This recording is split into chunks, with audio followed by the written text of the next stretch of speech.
When should I cite a source? As we've established, citing your sources is a way to communicate with your reader. Communicating where your ideas came from makes your academic conversation clearer. Constant interruptions when you talk with someone would be both rude and annoying, but citation interruptions in academic writing are welcome disruptions.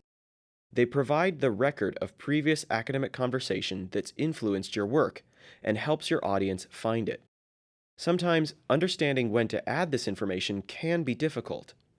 There are many different times when you should cite someone else's work. Anytime you include direct quotes, paraphrase information, or otherwise use someone else's work in your work, you should cite it. If you're not sure when or how to use a direct quote or paraphrase, or otherwise use someone else's information in your writing, check out our Integrating Your Sources Research Toolkit workshop. Quotes.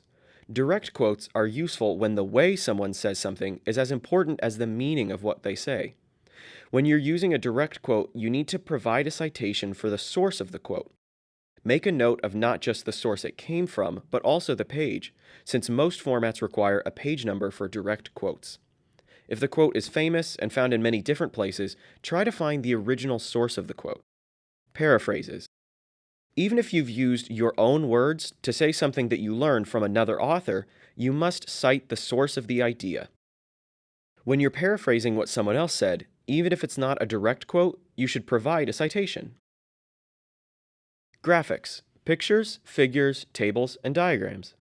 Work and ideas aren't limited to words. Figures, tables, and diagrams should be cited as well.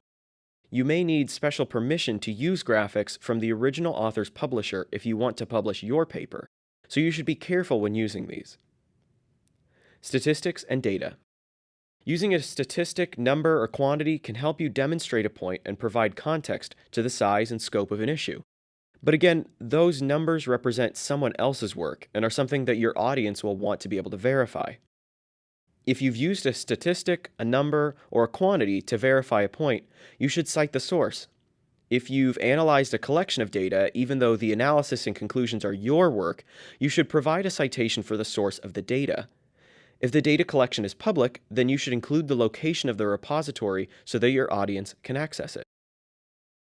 Formulae and code. Standard formulae are well known and require no citation.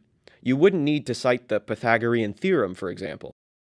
If you are using more recent formulae, even if they're well known, you should cite the paper where the formula was introduced. If you're working with someone else's idea regarding how to implement formulae, then cite the source of the idea. Similarly, standard types of code, such as a recursive loop, need no citation.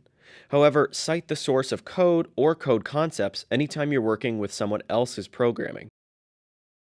There will be times when you have not directly used someone else's work by quote, paraphrase, text, or graphic, but the concept that you're using started with someone else's academic conversation. Cite the sources of concepts in your work as well. If your reader is engaged in your writing, then he or she will probably be interested in the same articles that formed your ideas.